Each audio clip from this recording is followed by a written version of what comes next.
welcome to IGN. I'm Alana, this is Max, and today we're unboxing this Takodana encounter from Hasbro, which is obviously featuring 3 excellent looking figures. Debatably. I would like to debate this. So I've been collecting Star Wars figures my whole life. The Force Awakens, I think, is the best Star Wars movie we've gotten since Return of the Jedi. Unfortunately, the action figures have gone really downhill in pretty much every way. This is the first time we've gotten Maz as an action figure. She's packaged together with Rey and Finn and BB-8. Which is really all that they have in common is that they are in a scene together, but there's no real components of that scene in this set. Yeah, we get this lovely little card here that shows them off together. Which is where they look very nice. So we have. I mean, I grew up getting stuff like the Star Wars cinema scenes where you'd get 3 figures together and they'd be arranged in a nice little, set. So you'd be like, oh, it's the part where Obi-Wan cut off a dude's arm in a bar, or oh, it's the final showdown between, Luke and the Emperor. And here it's just kind of these characters they're near each other. And I don't know if it's because they figured Maz was too small to sell on her own and they weren't sure what else to do, but maybe. This is kind of a problem that we're seeing across Hasbro Star Wars toys in general. So Hasbro used to basically lead Star Wars toys. They were the Star Wars toys guys. And this seems like a stupid thing to complain about, but like Star Wars action figures changed not just the way that toys are made, but the way that movies are made. Action figures as well. They completely shaped action figures.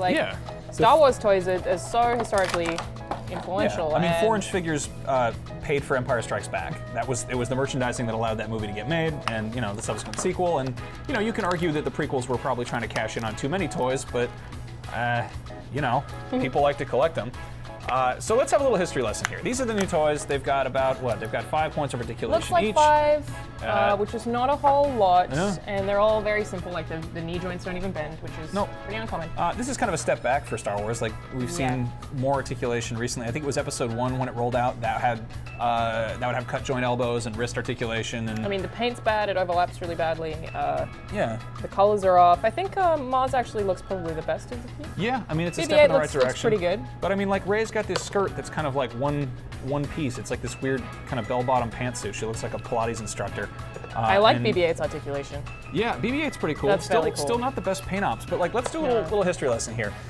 Here are some Dengars. I like Dengars. I've been collecting Dengars. This is actually the original Empire Strikes Back Dengar from 1980. This is Brian Altano's personal Dengar. As you can see, it's very yellowed, and he's probably put it in his mouth a few times. I think there's Crayola crayon at the bottom.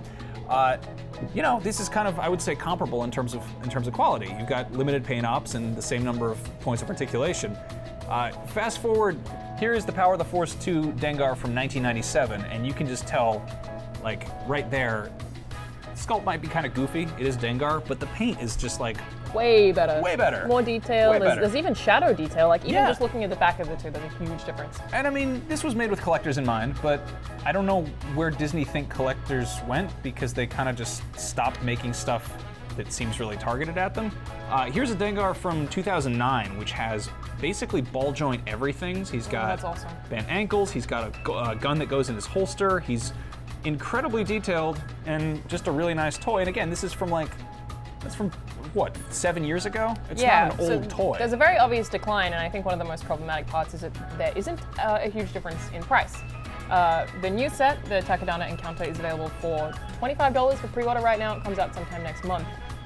I mean, you get 4 figures and a couple of accessories for $25, but I just don't understand why the quality has declined so much. I don't know what happened. It blows. Obviously, there's super high-end stuff like Hot Toys and Fig Arts and Figma and Play Arts Kai and all that, but Hot Toys. Yeah, Hot Toys is the jam, but like, also very expensive. What happened to the little 4-inch dudes? They were fun. Yeah, so this is probably the most negative unboxing that we've ever done, but it speaks for itself, I think. Dude, I love Star Wars toys. I want them to be great, and they're not, so that's a bummer. It is. The only one I got is that Hask triplet werewolf. There's that werewolf from Maz's Castle, which is like, looks good. It's just okay. Yeah. It's so-so. I don't know if they're 3D printing them or what, but maybe. I'm angry. For more on Star Wars toys, stay right here on IGN.